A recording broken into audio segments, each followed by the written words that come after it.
Hello friend, welcome back to our channel. আজ আমি বানাবো বাড়ির সবার পছন্দের চিলি চিকেন। তার জন্য আমি এখানে নিয়ে নিয়েছি 2.5 কেজি মতন চিকেন। এর মধ্যে আমি দিয়ে দেবো স্বাদ মতো নুন, দিয়ে দেবো হলুদের গুঁড়ো, আর দিয়ে দেবো শুকনো লঙ্কার গুঁড়ো। শুকনো লঙ্কার গুঁড়ো এখানে আমি 2 টেবিল চামচ মতন নিয়ে নিয়েছিলাম। এবার এর মধ্যে দেবো আমি আদা রসুনের পেস্ট। আদা রসুনের পেস্টটা আমি এখানে একটু বেশি দিয়ে নেব, কারণ এরপরে রান্নায় আর কোনো আদা রসুন দেব না, তাই। এবার এর মধ্যে আমরা দিয়ে দেবো 150 গ্রামের মতন কর্নফ্লাওয়ার।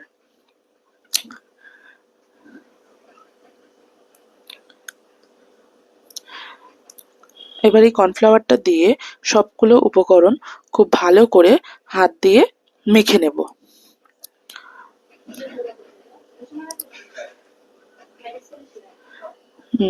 মেখে নিয়ে এবার এর মধ্যে আমরা দিয়ে দেবো 3টে মতন ডিম।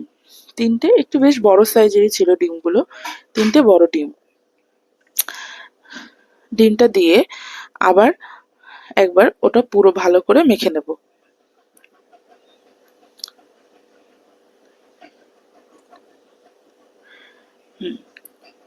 মেখে নিচ্ছি। মাখাটা হয়ে গেলে এটা আমরা 30 মিনিটের জন্য রেস্টে রাখবো।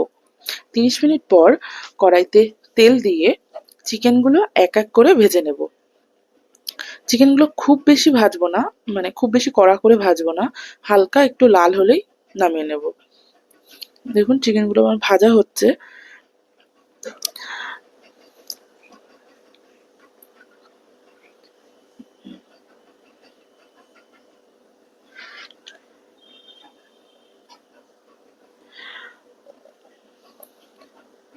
আমাদের চিকেনগুলো সব ভাজা হয়ে গেছে, আর দেখুন চিকেনের কোটিংটাও বেশ পাতলাই আছে।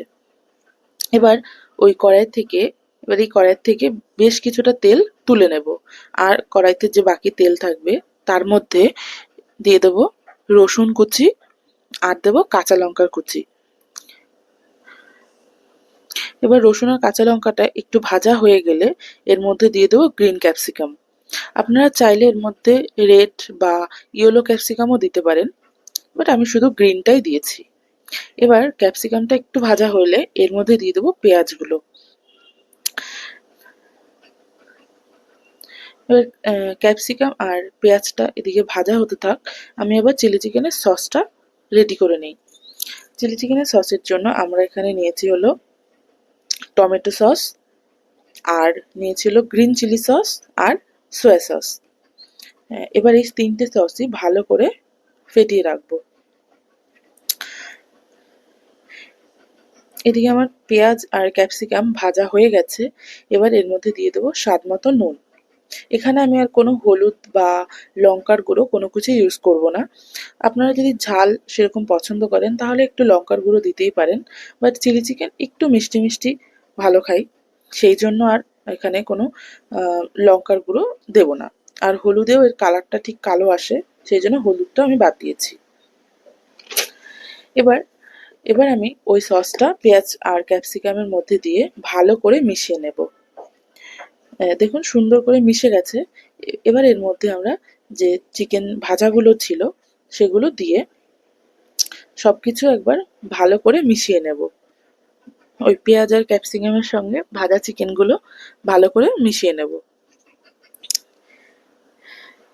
মেশানো হয়ে গেছে। এবার এর মধ্যে দিয়ে দেবো পরিমাণ মতন জল। খুব বেশি আমরা জল দেব না, কারণ এটা খুব বেশি ঝোল বা ওরকম টাইপের কিছু হবে না, একটু হালকা গ্রেভি হবে, সেই জন্য জলটা একটু কমই দেব। এবার জলটা ফুটে গেলে সবকিছু নাড়িয়ে নিয়ে একবার, এবার জলটা ফুটে গেলে এর মধ্যে আমরা দিয়ে দেব আগের থেকে গুলিয়ে রাখা কর্নফ্লাওয়ার।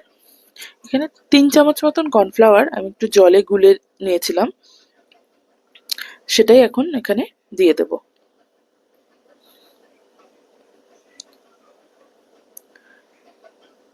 ব্যাস, সবকিছু আর একবার ভালো করে মিশিয়ে নিলাম। এবার এর মধ্যে দিয়ে দেবো আমরা গরম মশলা। 2 টেবিল চামচ মতন আমি গরম মশলা দিয়ে নিয়েছিলাম আমি। ব্যাস, রেডি আমাদের চিলি চিকেন। এই রান্নাটা আপনারা ফ্রাইড রাইস, পরোটা সবকিছুর সাথেই খেতে পারেন। আমার রান্নাটা কেমন লাগলো অবশ্যই আমাকে কমেন্টে জানাবেন। যদি ভালো লাগে একটা লাইক করে বন্ধুদের সঙ্গে শেয়ার করবেন। Thank you for watching.